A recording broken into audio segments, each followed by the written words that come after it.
செல்லன்ஸ் என்னமா பண்றீங்க? பிரியாணி தான். சிக்கன் பிரியாணி. நம்ம வீட்ல பிரியாணி ஸ்பெஷல் இன்னைக்கு. ஆமா பிரியாணி தான் இன்னைக்கு. இந்தியன் பிரியாணி.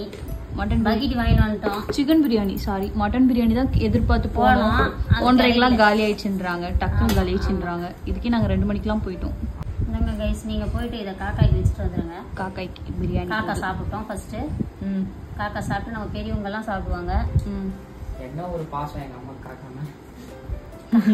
காக்காய்க்கா வைக்கிறோம். அது வந்து சின்ன பீஸா கிடைக்க மாட்டேங்குது. தொட்டில எல்லாம் தனி தொட்டில எல்லாம் தூக்கி போய் போடும். அதெல்லாம் வைக்காதமா காக்கா சாப்பிடாது. சரி இந்தப்பா இது அப்படியே தட்ட வைக்காத. பாய் காக்கா. காக்காக்கு வச்சிட்டு வந்துரு. ஃப்ரூட்ஸோட ஆரம்பிப்போம். ஆமா பழம்.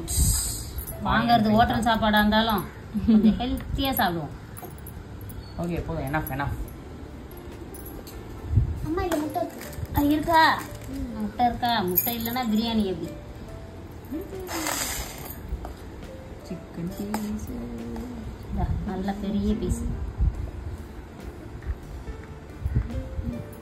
தண்ணி கொண்டு லெக் கொடுங்க. பீஸ். தேங்க்ஸ். சின்ன லெக் பீஸ். இந்தா. போதும் மாமா சாப்பிட்டு வச்சுக்கிறோமா.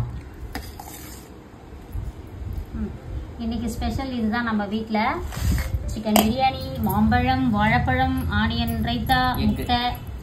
நம்ம வீட்ல வந்து வேற மாதிரி சமைக்கல, வேற மாதிரி ஹோட்டல்ல வாழ்ந்து சாப்பிடுறோம். உங்க வீட்ல என்ன ஸ்பெஷல் மறக்காம கமெண்ட் பண்ணுங்க. அதுக்கப்புறம் இன்னைக்கு திருமண நாள் பிறந்த நாள் கொண்டாடும் அனைவருக்கும் எங்கள் மனமார்ந்த நல்வாழ்த்துக்கள் செல்லுங்களா. வாழ்க வளத்துடன் எப்போதும் மகிழ்ச்சியா நிம்மதியா சந்தோஷமா இருங்க. இன்னைக்கு கொஞ்சம் நிறைய வேலைங்க. அப்பா வரும்போது அப்படியே பிரியாணியை புடிச்சிட்டு வந்துட்டாரு. சமைக்காதீங்க நான் வாங்கி வந்துடுறேன்னு. அதுதான் வாங்கி வந்து சாப்பிடுறோம். ஓகே ஓகே வாழ்க வளத்துடன்.